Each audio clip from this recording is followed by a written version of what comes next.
Hello YouTube, today we'll talk a little bit about the continent of Atmora and the Sea of Ghosts, of course.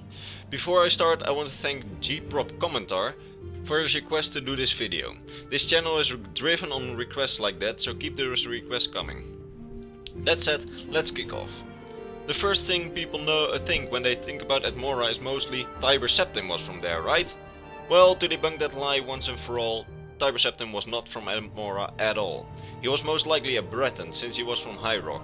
The whole Atmora thing was more of a propaganda.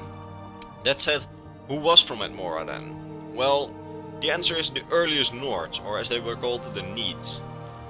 But first, let's take one step back. To get to Atmora, you have to cross the Sea of Ghosts, and since it was in the request, I will also cover that. Sea of Ghosts is the sea that lies to the north of Tamriel. The sea itself is not yet fully explored, but most things found in the Sea of Ghosts are icebergs and a lot of frozen water actually. But if it's just a regular sea, why then does it have such a mysterious name? Well, the name the Sea of Ghosts came from the ancient pirate king Haknir Deathbrand, whose nickname was the King of Ghosts, and he used to terrorize the Sea of Ghosts a lot of centuries ago. But let's head back to Atmora. Atmora was the home of the ancestors of the Nords, the Needs, before they crossed the Sea of Ghosts. Since the earliest times, the Needs migrated to Tamriel in waves. The last big wave of immigration came in the end of the Meradic era, when there was a rumored civil war in Atmora. We do not know anything on this civil war, but among this last wave was also Ysgramor and his sons who were seeking refuge in Skyrim from the war. There, this last wave founded the city of Sarthal. The city was massacred by the Snow Elves, as explained in another video, in a night of tears.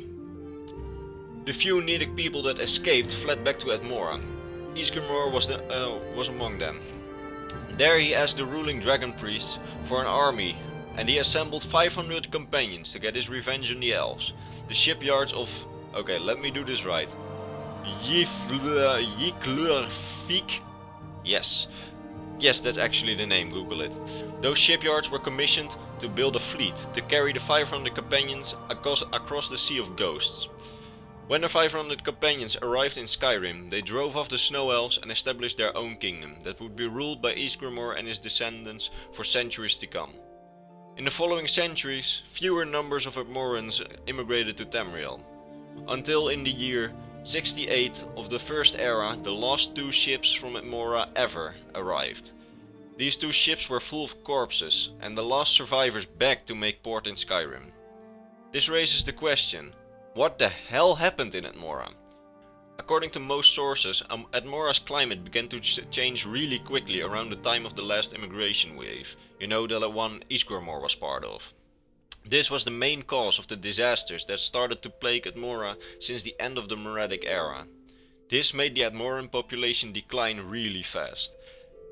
It suggested that the Atmora was still inhabited deep into the Second Era, but in very small numbers, so really small towns. You have to imagine population sizes like Riverwood. But when the Empire organized expeditions to Atmora in the early Third Era, they found nothing. Just a place of permanent winter and ruins of buildings. No life was found on Atmora, which suggested that they were all gone extinct due to the climate change, or they migrated to someplace other than Tamriel, but we wouldn't know about it. But let's head back to the more civilized days of Atmora. When I personally thought about Atmora, I never knew how to imagine what it looked like. But after doing some research, I found that Atmora is best imagined in its high days as an island with the climate of about the East Marchhold in Skyrim. Large tundras, some swamps and a lot of snowy parts. The towns and villages looked a bit like Whiterun and Windhelm. The larger cities looking like Windhelm and the towns more like Whiterun. As I said sometime prior, dragon priests ruled in Atmora. Its culture was highly influenced by the dragon cult. On Atmora, however, the dragon priests did not turn into egoistic totalitarian rulers, but instead they were fair kings that kept the peace between the Needs and the dragons. They made laws which made the Needs worship the dragons, but they kept them safe from their annihilation. The Needs, or Atmorans, also had their own gods other than the dragons they worshipped. They worshipped the hawk, wolf, snake, moth, owl, whale, bear and fox. This influence is clearly seen in Skyrim, where the ancient Nordic ruins have depictions of those animals found on the puzzles.